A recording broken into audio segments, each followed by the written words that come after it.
تو آج پاکستان کہاں کھڑا ہوتا. لیکن مسئلہ یہ نہیں تھا، مسئلہ یہ تھا کہ نواز شریف کو روکنا تاکہ کل کو اس پاکستان کے اندر جو اسٹیبلشمنٹ نے 75 سال کھیل کھیلا ہے وہ سبوتاژ نہ ہو جائے اور واقعی اس ملک میں حقیقی جمہوریت نہ آ جائے جس میں عوام فیصلہ کر سکے. تو عمران خان کو ایک سازش کے تحت پاکستان کے اندر اتارا گیا اور اس کی جو بالدیو ہے وہ جنرل پاشا، پھر جنرل ظہیر، پھر جنرل رحیل شریف اور پھر ہوتے ہوتے جنرل باجوہ اور فیض حمید تک پہنچی. اب یہ جو 12-15 سال کا سفر تھا اس کے اندر انہوں نے یہ کیا کہ میڈیا کا بے دریغ استعمال کیا، عدلیہ کو بے دریغ استعمال کیا اور اپنے ادارے کا جو بولتا تھا اس کو چپ کرا دیا جاتا تھا. اور 10 سال ایسا پروپوگنڈا کیا گیا کہ جیسے کہ پاکستان کے جتنے سیاستدان ہیں وہ سارے چور ہیں، نواز شریف ہو، زرداری ہو، فضل الرحمان ہو، کوئی بھی ہو، اور عمران خان کو ایک مسیحا بنا کے پیش کیا گیا. بیسیکلی یہ ایک بہت بڑا سازش تھی پاکستان کے خلاف، پاکستان کے سیاسی نظام کے خلاف. عمران خان نے اس میں پورا کنٹریبیوشن کیا اور عمران خان نے وہی کچھ کیا جو اسٹیبلشمنٹ کہتی تھی اور وہ اسٹیبلشمنٹ کی ڈفلی پر ناچتا تھا. لیکن ہوا کیا؟ ہوا یہ کہ یہ اسٹیبلشمنٹ ہے، جب یہ چور جب چوری کرتے ہیں آپس میں تو اکثر ان کی آپس میں لڑائی ہو جاتی ہے عہدوں پر اور چوری کے مال پر. وہی ہوا پاکستان کے اندر جب عمران خان صاحب کو وزیر اعظم بنایا گیا RTS بٹھا کر، اور جو بھی ادارے کو جس طرح بھی استعمال کیا گیا اور کسی نہ کسی طرح عمران خان صاحب کو وزارت کی سیٹ پر بٹھایا گیا. اس کے بعد ان کا پلان تھا کہ 2035 تک ہم اسی طرح رہیں گے اور یہ ڈمی وزیر اعظم ہوگا اور ہم جو کہیں گے وہی ہوگا. لیکن عمران خان صاحب بھی کوئی ماشاءاللہ جو تھے وہ کوئی کم نہیں تھے چور. انہوں نے بھی زکاتوں کا مال جو تھا وہ شوکت خانم سے وہ کھا رہے تھے اور انہوں نے آج تک کبھی شوکت خانم کا آڈٹ نہیں کرایا اور ان کا وہ ذریعہ کاروبار تھا. اور جو لوگ ان کے قریب ہیں وہ جانتے ہیں کہ عمران خان کتنا مفاد پرست آدمی ہے. اس کا دشمن تو اس سے بچ سکتا ہے لیکن جو اس کا دوست ہوتا ہے وہ اس کے ڈنگ سے کبھی نہیں بچ سکتا. تو مسئلہ یہاں بھی پیدا ہوا. اب عمران خان صاحب جو تھے وہ اپنے نااہلی کے ساتھ 3 سال 7 مہینے 21 دن اس ملک پر حکمران رہے. لیکن اس 3 سال 7 مہینے 21 دن جو پاکستان کے ساتھ ہوا وہ شاید پاکستان کی 75 سالہ تاریخ میں کبھی بھی نہیں ہوا تھا. پاکستان معاشی طور پر ڈیفالٹ ہو گیا. اگر کرونا نہ آتا تو شاید یہ 2019 میں ہی پاکستان ڈیفالٹ ہو جاتا. لیکن کرونا عمران خان کے لیے ایک امداد بن کر آیا اور 2 سال عمران خان صاحب کو اور ملے اور اس نے فوراً ایجنڈا جو تھا اس کو پورا کیا. بیسیکلی اس کے اندر انٹرنیشنل اسٹیبلشمنٹ بھی شامل تھی اور انہوں نے جس عمران خان کو پالا تھا اس کے 3-4 مقاصد تھے. سب سے پہلا مقصد جو ان کا تھا وہ مقصد یہ تھا کہ پاکستان کے اندر سی پیک کو رول بیک کرنا ہے تاکہ پاکستان معاشی طور پہ مضبوط نہ ہو. پھر پاکستان کی معیشت کو تباہ و برباد کرنا ہے. پھر یہود و نصارہ کا ایجنڈا جو تھا کہ کشمیر کسی صورت بھی پاکستان کے حوالے نہ کیا جائے، جو اب بالکل واضح طور پر حامد میر کے ایک ٹاک شو کے اندر ذات نسیم زارہ سے گفتگو کرتے انہوں نے فرمایا کہ 2019 میں جنرل باجوہ نے ہمیں بلا کر 25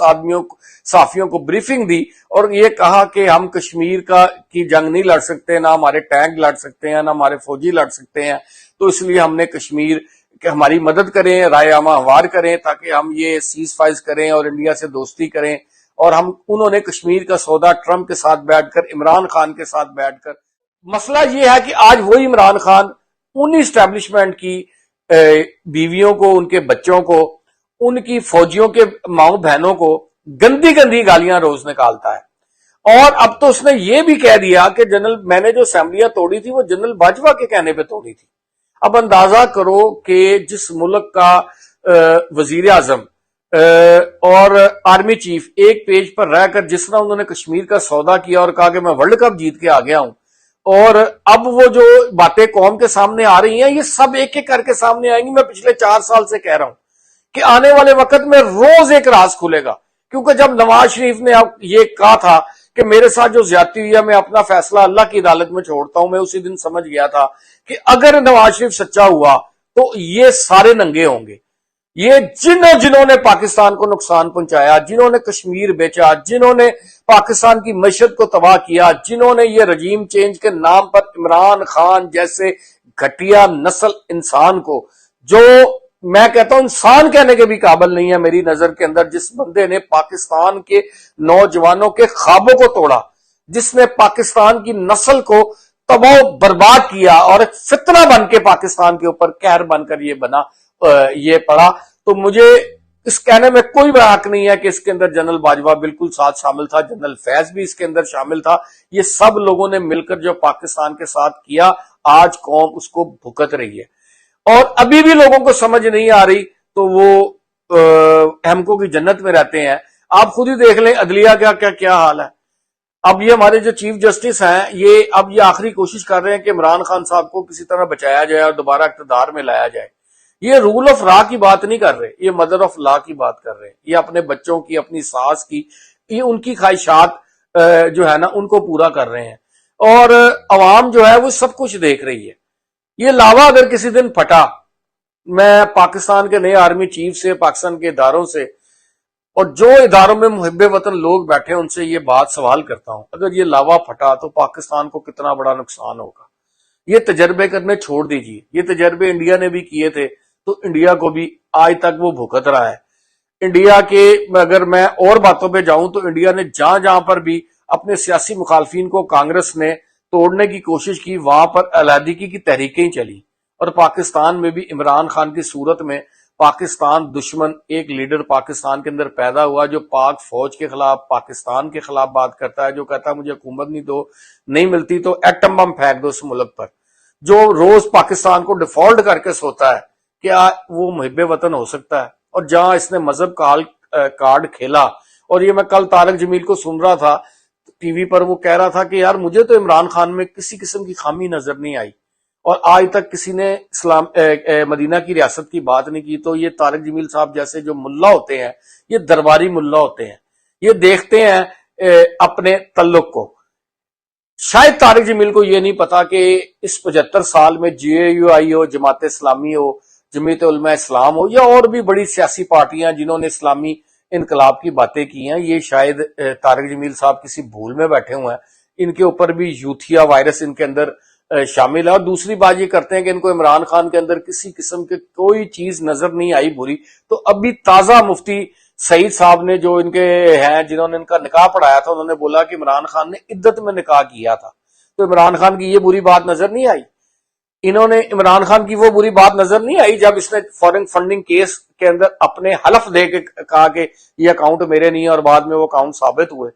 کیا اس نے اپنی ماؤں بہنوں بیٹیوں کو جلسوں میں نہیں نچایا؟ کیا اس نے اسلامی انقلاب کا یا مدینہ کی ریاست کا نعرہ لے کر آسیہ مولونہ کو نہیں چھوڑا؟ کیا اس کی بیوی جو ہے وہ ہیرے جواہرات رشوت کے طور پر نہیں لیتی رہی؟ کیا یہ جادو ٹونے نہیں کرتی رہی؟ کیا ان کو Malam Jabba case, B R T case اس کو نظر نہیں آتا؟ جو بندہ 6 فٹ کے اپنے جسم پر اسلام نافذ نہیں کر سکتا، جو قبروں کو سجدہ کرتا ہے صرف اس خاطر کہ یار مجھے حکومت مل جائے، ابھی بھی طارق جمیل کو اس کے اندر کوئی خامی نظر نہیں آتی، تو پھر طارق جمیل صاحب آپ اپنے آپ کو پہلے چیک کریں کہ آپ کے اندر کیا چیز ہے۔ اور یہ قوم کو جو بیوقوف آپ لوگوں نے، یہ دین فروش ملوں نے بنا کر عمران خان کو پیش کیا نا، یہ بھی خدا کو اس کا بھی جواب دینا پڑے گا۔ میری آج کی بات کرنے کا مطلب یہ تھا کہ پاکستان کی اسٹیبلشمنٹ کو اب سوچنا چاہیے کہ اب وہ صحیح طور پر،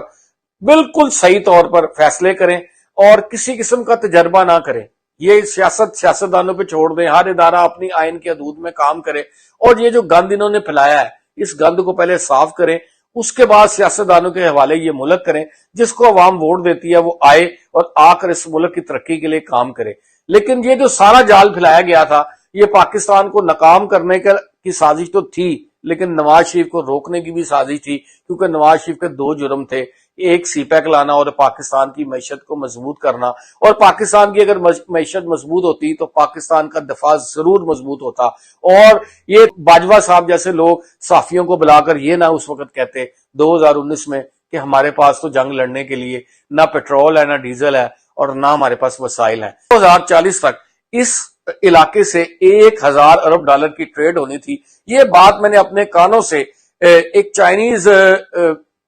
کونسل خانے کے اندر ایک سیمینار کے اندر ایک چائنیز سفیر سے یہ بات میں نے خود سنی، جہاں پر سارے مدعو تھے اور احسن اقبال صاحب بھی مدعو تھے، وہاں پر یہ باتیں میں نے اپنے کانوں سے سنی تھی۔ اب ہوا کیا کہ عمران خان صاحب جو تھے وہ کرپشن میں اتنی آگے چلے گئے کہ انہوں نے پاکستان کو ڈیفالٹ کی شکل میں دکھانا شروع کر دیا، اور انہوں نے یہ دکھانا شروع کر دیا کہ ان کی نااہلی تو کھلی سامنے آ گئی، لیکن قوم کا پریشر اتنا تھا اور اداروں کا جو پریشر، جو محب وطن لوگ اداروں میں بیٹھے ہوئے تھے ان کا پریشر اتنا زیادہ بڑھ گیا کہ جو پروجیکٹ عمران خان کے لوگ تھے ان کو یہ فیصلہ کرنا پڑا کہ عمران خان سے اگر جان نہ چھڑائی تو وہ بھی خود بھی نہیں بچ سکیں گے۔ تو انہوں نے کیا کیا کہ یہ جو رجیم چینج کا نعرہ لگاتے ہیں نا، جو عمران خان صاحب کی امریکہ کی سازش تھی، امریکہ کی سازش تو یہ تھی کہ عمران خان صاحب کو لانچ کیا جائے، اور جنرل باجوہ اس میں پوری طرح شامل تھے، جنرل فیض شامل تھے۔ اب یہ باتیں کوئی کسی قسم کی چھپی نہیں ہوئی، اب یہ اوپن ہو چکی ہیں، بلکہ آج آئی ایس پی آر کی پریس ریلیز کے بعد اور جو انہوں نے صحافیوں سے بات کی اس کے بعد یہ چیزیں واضح ہو چکی ہیں کہ سابقہ جو اسٹیبلشمنٹ کی قیادت تھی اس نے کتنا نقصان پہنچایا پاکستان کو۔ میں کسی ادارے کے خلاف نہیں ہوں، پاک فوج ہماری فوج ہے۔ جب یہ بات میں نے حامد میر کے پروگرام کے اندر خود منہ سے سنی کہ پاکستان، جب ہمیں بریف کیا گیا کہ 2019 میں کہ پاکستانی فوج نہیں لڑ سکتی اور پاکستان کے پاک ٹینکوں میں پیٹرول نہیں ہے، ڈیزل نہیں ہے، پاکستان کی آرمی کے پاس اتنی سخت نہیں ہے، تو اب یقین کریں میرا دل بڑا دکھا، اور میں نے یہ سوچا کہ ہم جو پاکستانی لوگ اربوں کا ٹیکس دے کر پاک فوج کے لیے جو ہم پیسے دیتے ہیں، تو کیا پاک فوج کو اتنا لاچار کر دیا گیا ہے کہ یہ جنگ بھی نہیں لڑ سکتے؟ میرا ضمیر اس چیز کو ماننے کو تیار نہیں تھا، اور ابھی بھی میرا ضمیر اس چیز کو ماننے کو تیار نہیں ہے کہ جو پاک فوج کے جوان جنہوں نے پاکستان کے اندر دہشت گردی کی جنگ جو لڑی ہے اور پوری دنیا کو محفوظ کیا ہے، اور جن نوجوانوں نے جام شہادت نوش کیا ہے، وہ ایسے نہیں کیا۔ یہ عام فوج نہیں، یہ بڑی پروفیشنل اور ایک ڈسپلن فوج ہے، لیکن اس کے اوپر جو ادارے کے اوپر لوگ آ جاتے ہیں وہ طاقت کے نشے میں یہ بھول جاتے ہیں 75 سال کے اندر کہ وہ اس فوج کا حصہ رہے ہیں جس فوج نے اپنی جانوں کے نذرانے پیش کیے ہوئے ہیں، لیکن یہ اوپر جا کر یہ شاید عہدے میں اتنی آگے نکل جاتے ہیں طاقت کے نشے میں کہ ان کو اپنا ماضی بھول جاتا ہے۔ تو مجھے بھی ایسے ہی کچھ محسوس ہوا، لیکن عمران خان صاحب جو ہے وہ اس سازش میں پورے کے پورے شامل تھے۔ اب یہ جو سارا سینیاری میں نے آپ کو سمجھایا ہے وہ یہ ہے کہ آج عمران خان صاحب نے جتنا نقصان پاکستان کی فوج کو عمران خان نے پہنچایا وہ پاکستان کی سیاست میں کسی سیاستدان نے نہیں پہنچایا۔ جس طرح اندرا گاندھی نے بھنڈرا والے کو اپنے سیاسی مخالف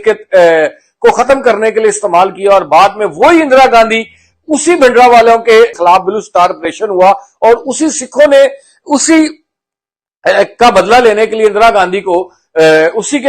سکھ گارڈوں نے مار دیا۔ آج وہی سچویشن پاکستان کے اندر عمران خان نے کریٹ کی ہوئی ہے۔ عمران خان بھی اسی فوج کی پیداوار تھی، اسی اسٹیبلشمنٹ کی پیداوار تھی جس کو لایا گیا۔ آج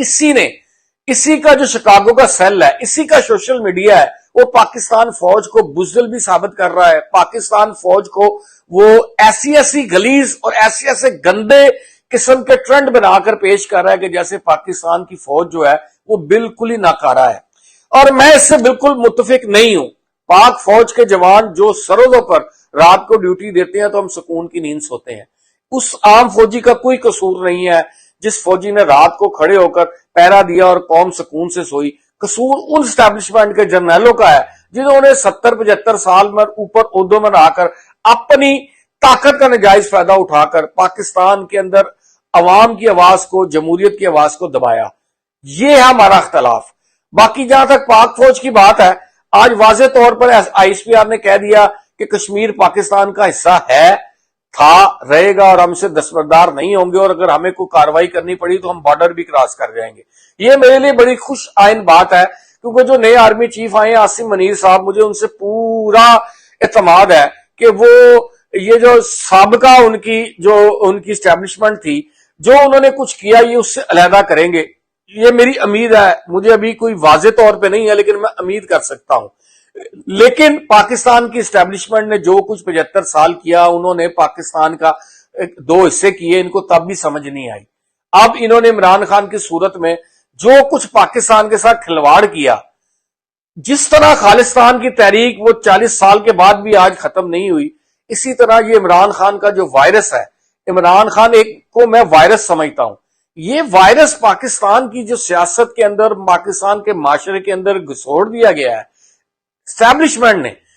اور اس کا جو اس وقت حالات ہیں، قوم جس طرح تقسیم ہے، یہ اگلے آئندہ 1-2 دہائیوں تک بھی مجھے نہیں لگتا اس کے اثرات جائیں، عمران خان کا سیاسی رول کو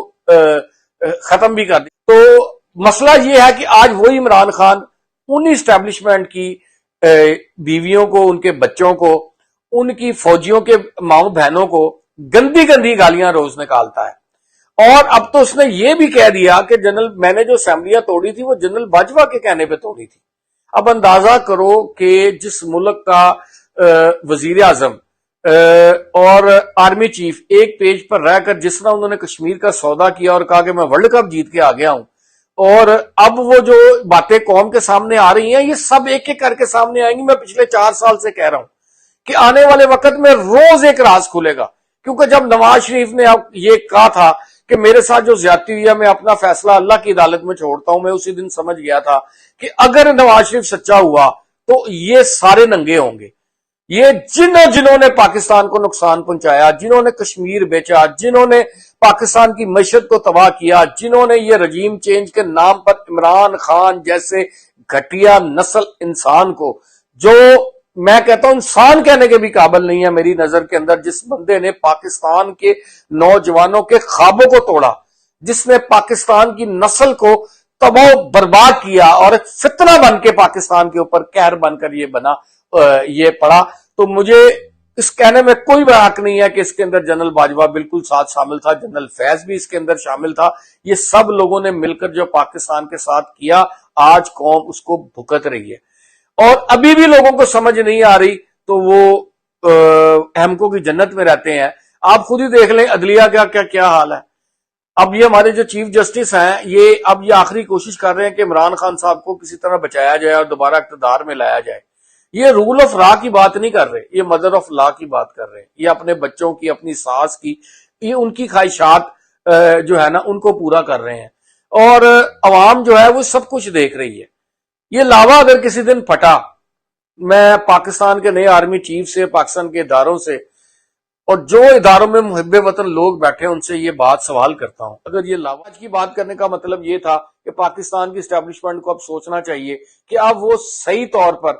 بالکل صحیح طور پر فیصلے کریں اور کسی قسم کا تجربہ نہ کریں، یہ سیاستدانوں پہ چھوڑ دیں، ہر ادارہ اپنی آئین کے حدود میں کام کرے، اور یہ جو گند انہوں نے پھیلایا ہے اس گند کو پہلے صاف کریں، اس کے بعد سیاستدانوں کے حوالے یہ ملک کریں، جس کو عوام ووٹ دیتی ہے وہ آئے اور آ کر اس ملک کی ترقی کے لیے کام کرے۔ لیکن یہ جو سارا جال پھیلایا گیا تھا، یہ پاکستان کو ناکام کرنے کی سازش تو تھی، لیکن نواز شریف کو روکنے کی بھی سازش تھی، کیونکہ نواز شریف کے 2 جرم تھے، ایک سی پیک لانا اور پاکستان کی معیشت کو مضبوط کرنا، اور پاکستان کی اگر معیشت مضبوط ہوتی تو پاکستان کا دفاع ضرور مضبوط ہوتا۔ اور یہ جو باجوہ صاحب جیسے لوگ صحافیوں کو بلا کر یہ نہ اس وقت کہتے 2019 میں کہ ہمارے پاس تو جنگ لڑنے کے لیے نہ پیٹرول ہے، نہ ڈیزل ہے، اور نہ ہمارے پاس وسائل ہیں۔ یہ عمران خان کے دور میں بریفنگ ہوئی تھی، نواز شریف کے دور میں نہیں۔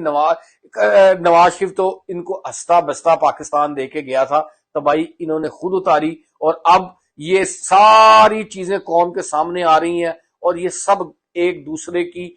چوریاں بتائیں گے، ایک دوسرے کا منہ کالا کریں گے۔ یہ قوم بھی دیکھے گی، آپ بھی دیکھیں گے، میں بھی دیکھوں گا، لیکن اللہ سے دعا ہے کہ اللہ تعالیٰ میرے ملک کی حفاظت کرے اور اس ملک کو نیک اور صالح حکمران عطا فرمائے۔ پاکستان زندہ باد۔